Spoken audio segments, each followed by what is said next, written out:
Yam hay kare jani tala same mini. As combine ka ba jaye hoye combine tha jai.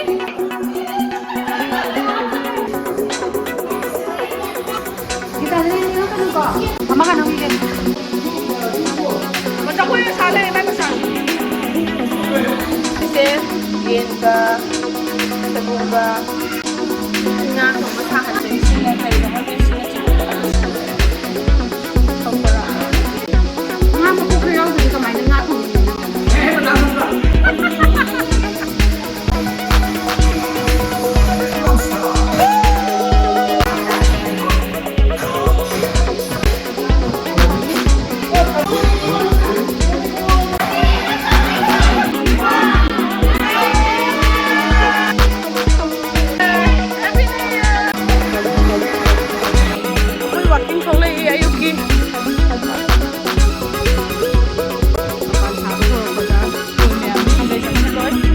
Sila isi salah karena kerja tu nih.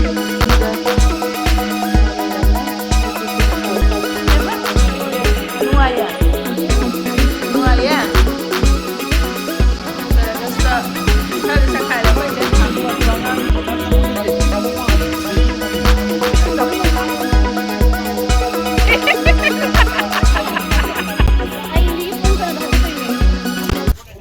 masih masalah sama. Happy New Year. Happy New Year, everyone.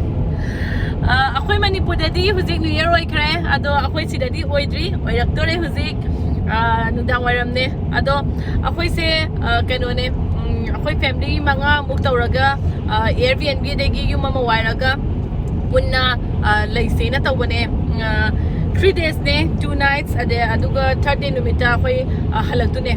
Ado aina isorgi mafamda aina hanakse yamna ke haitare yamna thamoi sengna aina khoram jaba ama khatang nei adudi kaino hairaga 2020 ga 21 gi wakiba pandemic corona na maram oidana ai yumdaga thopa phangkidaba adagi aigi ise leitaba daga yawo phangdaba khodok yam nuai khide kuire yum satabasu aduna corona haiba ase pura mut khraga loisan garaga akhoi tandu leitana habedi wakhanse kitang gano tawdana like yam nuai bado sahi ani mu phara bane na war edana aduna awaba mayam ado kokhiba aduga 2022 to 2022 se sisina khogi nungai ba mayam por aga khogi thaina gi normal life to adu oiba phangba ina mayam gi su ai gi su sini ina khorami se ado amukana once again happy new year own hey am phazai really pura kana lai sat ba hore one flower nahan khai gi khoi gi kano to ne nong yam chu dana thok ba yam ing su ing ba thok ba se am tan lamane ado ngasi silai ba phaba hai tare kano sakina kai do oirak tu male yam nungai tu male hana 2022 se nong se hang ga weather se am nungai ba hai tare ko adune oiri se aduna sakina di male yam nungai Inge but nung chu di se phai ni na akhoi na chatli ba mapham se Tarlo kawi akhoi dagi 1 hours 50 minutes buknan nge drive ta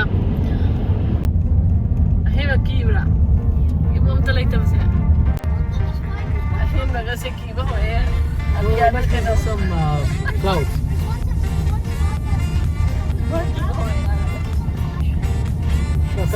The cloud man.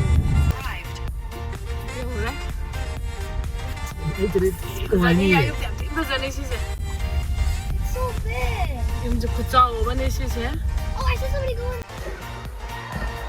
Sisina, kapag ikaw ay ni room tali ni.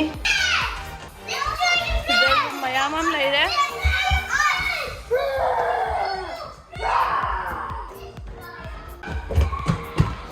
So काम नहीं रहे यम चावे यम से यम चावे नंग कतोई no playing नंग चांगam bro Jenita के दिंgai रो जिकना sak thongni yam hai gare Jenita ना same ni sige ai se sang no mas pamu bai na mai yam mamme Mahmud kare. Zeda sise kita sang ya lo. Tahu ni. Lah, pergi raslah.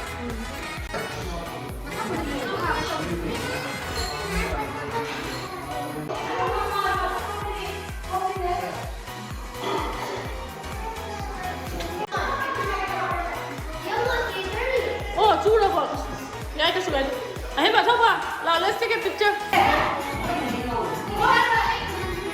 Oh, nice one. Ini nama kata. Yang saja. Angan ko pinakit. Angan ya, aku nak saya ni. As, confident pa saja ini. Confident saja.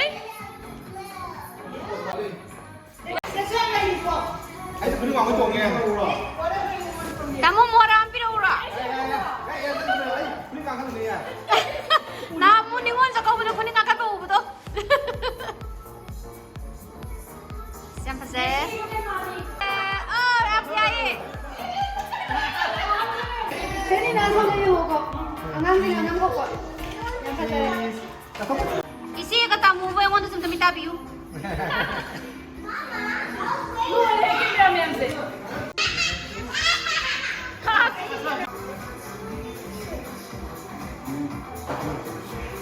Kita lihat ni kan apa?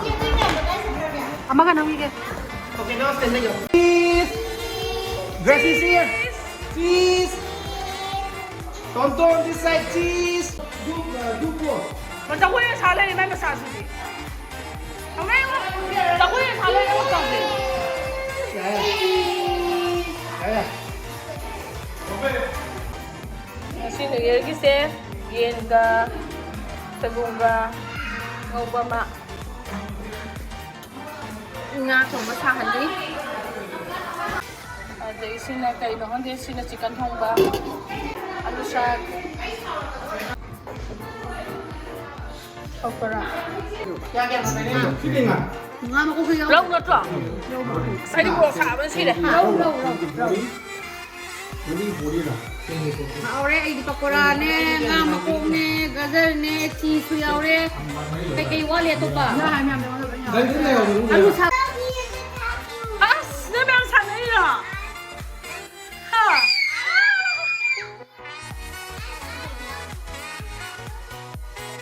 Sana na. Nanang mati lagi na, nanang mati lagi na. You want to stay with them? Okay. Matasan ba? Ha? Ahe ba? Ang may ang gikada.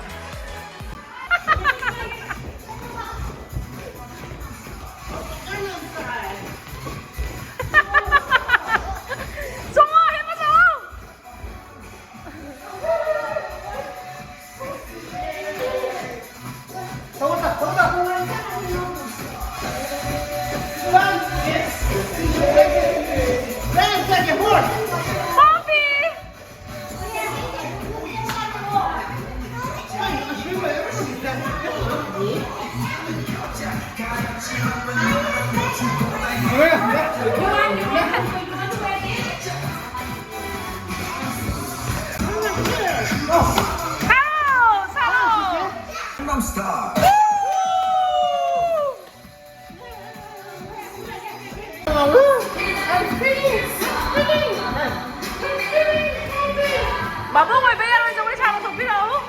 À thôi, bắt đầu chứ anh tặng phi nó mới rồi. Sao nó không không?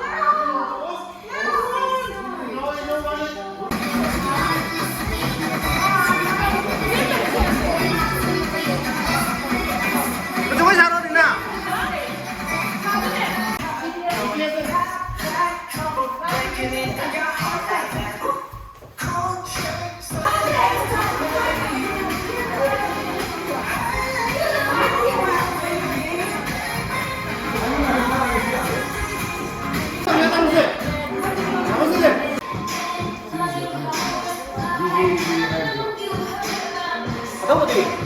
Apa?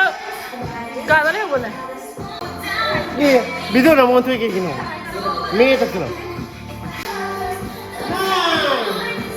하나, 막판, 니판, 사제. 아까 그래 버렸어. 머리. 따로 여기.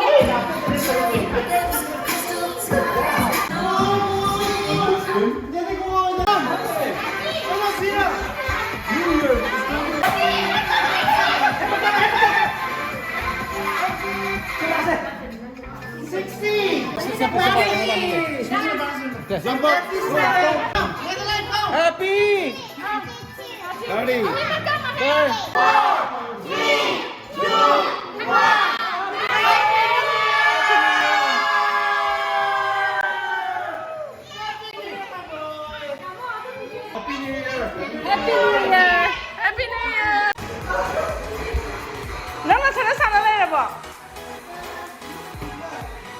Pillow fort sabra mo na niya. Guys.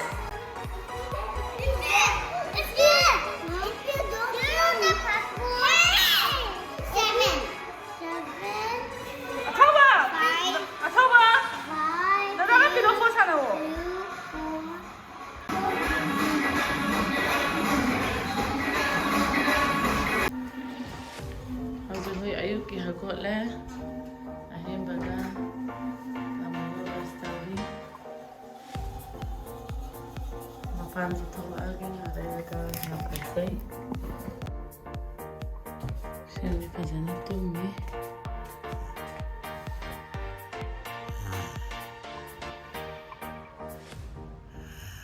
Nako, ito may wala sa na nga. Mga sa ko sabada. Ako'y walking tole ayuki. Ako'y nalaliba yung sina. Siday sini. Aduga yung sinihunda ise yung mamatalay te sida ako na nakani na gurong sile si pambi ma'am se alman pambi ni si se nahamu ay video na surang wani khogi February masa ka diya ang phajar ko higi moy managa panghala pa ba mapan ga sarak pagi angu buga do yam ahanba 2022 gi ahanba numitse weather so nungai de adagi smaina akhoi mayam pullaga leminara wari batai sana basi chu yamna nungai adu noi di hydri happy new year kai gamta hydre happy new year happy new year amkana haid hanjan haire tanzalia nundang na kasi di among bom selaga pochi na chen ba as amo ba selaga ko magara ma me bo hela pada yung mani kita nila huri do lahat na. Sige mo. Kaya. Kan? Oh, normal. Mi kan dahil sida kan. Am sa tebis tumda. Ma, si ako yung mina hat pada kan ang kamu yun si. Harap ko mo. Sampai sa iyo ne. Kano si. Kaya foto ndo nambiro da na. Nambiro ke. Hazay am tim hazay. Ya. Foto na hani post dum thokpodo. Akhoi na hojai laiba yumse hoi Indian macha Punjabi amgi yumne ado magi farm male si as numit ka yerak pasida ba ada sa kaino mahauri siga ji kono ta ba am farm am sam ni ada hijama bi male hius lawe hius karibu pa mi am talai ti mo me pa kupal sa pa ya boy tari nga ka sa pa mo sina di kundara ka di phara roi nga sa ra jo oh kun thabe ya roi ko ki kundara sina almond gi hek nakandana strawberry me am lai re bas strawberry di pandri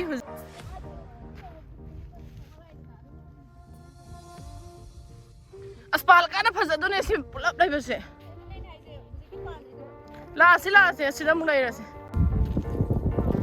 sida moi si se mayai da thamduni hui almond gi apan thaba horok pada hoi mayam ni ki jai changsaloi pollination tawbagi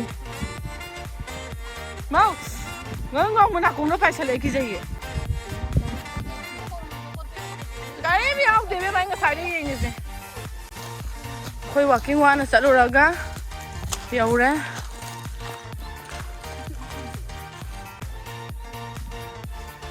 sini ranu dagdi mambane na ude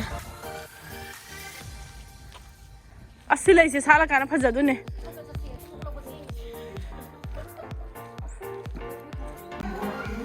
sai thamongge angang mem se sima yengi bijalo athawo zu bijalo ke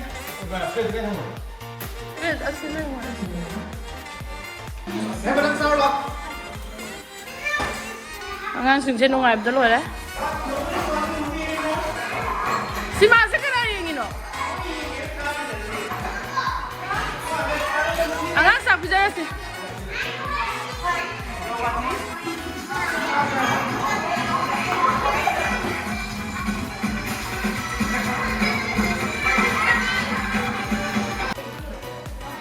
ꯁꯤ ꯆꯦꯡꯒꯣꯝ ꯃꯥꯟꯕꯁꯤꯗ ꯑꯗꯨꯝ ꯃꯣꯏ ꯑꯃ ꯂꯩꯒꯅꯤ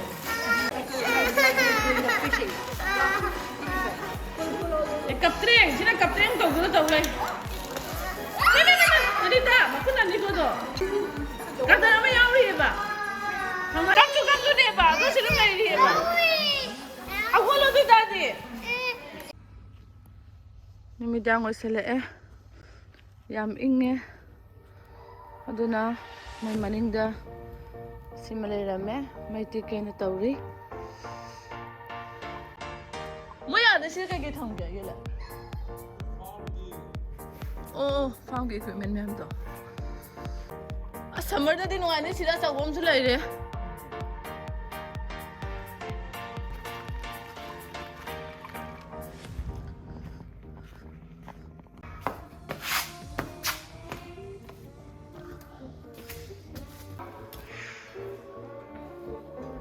Nuai Ibrahim hana ki vacation sa? Hả? Cái gì? Nuôi à? Nuôi à?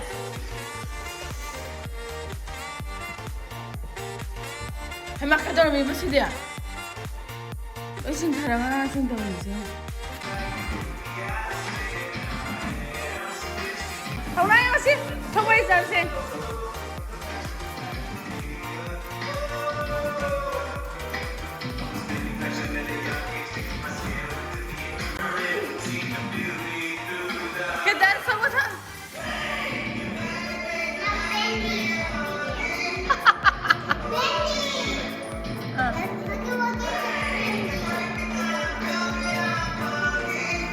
Saya dah makan ni, masak saya. Momo ni, sini pakai. Saya rasa kalau disakai dah, pun saya hak tua kan ke. Awak, awak. Sebab pakai kumpulan saya sendiri. Ay na ang saga daw daw ni sa. Ini ada jamuan. Mong tonga ni katay bi dali. Kasai lo. Kau dinner gini hujung. Angang siya mo na angang chaba nang nabang ko na bata wait ready side eh.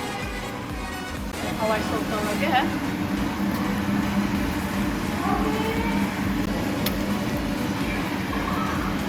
Ko suka ka eh ko saksa. Ina kanda nimam lay ba jui yum man thok le na Ano pangi di ka ko kipin may thaw ni. ale da mai kong thong ba sam dam jale bu sa do ne ba mai ni income ja du ne ba ni du gi Microphone da so. Oh, chumi. 딱 잡으는데 찡공왕에 시대 이우이 어머니 자이네 또 가쁘네 Na ti ta di sao bro không có dạy mu sa sa. Noi nga karo mi san pitu mo wang ba. 아두가 해보네 Sak. 고비상이야 렌 Hawaii ka kang me ka yare kay no. Na. 야리 하와이 가면 돼 예루망 가오니 알루가 메밀리 Ano sang bro ba? 너 리트럴리 누티게 사이 Medline tuntun la La. Yung sa torom nila. Mo di haning dare, taise. Ang school ka wa dorom nila. Ay hindi pong ka na daw ko to ni. Mo si matasa mo ho re. Tari tage. Pong ka daw ko to ni. Nat ang asin di haning dare. Ako di hayin ka dun. Hindi ka hande. Ay ka diya. Hayin ka dun eh. Tapang yun wa ro ga. Ano ni ka tawag. hen ba hen ba Siya bala ko ela o tungkol sa mo. Pompi, bye. Bye. Ay hindi ka na follow ro ma. Driver na yun. Bye. Happy New Year. Nungay ka rin. Kami ta lang sam sa ki sa po sa Saro siya. bi ta ga Saro siya. ngan ida hen ba Mamang si single daw rin daw. Today was a fun year for you, right?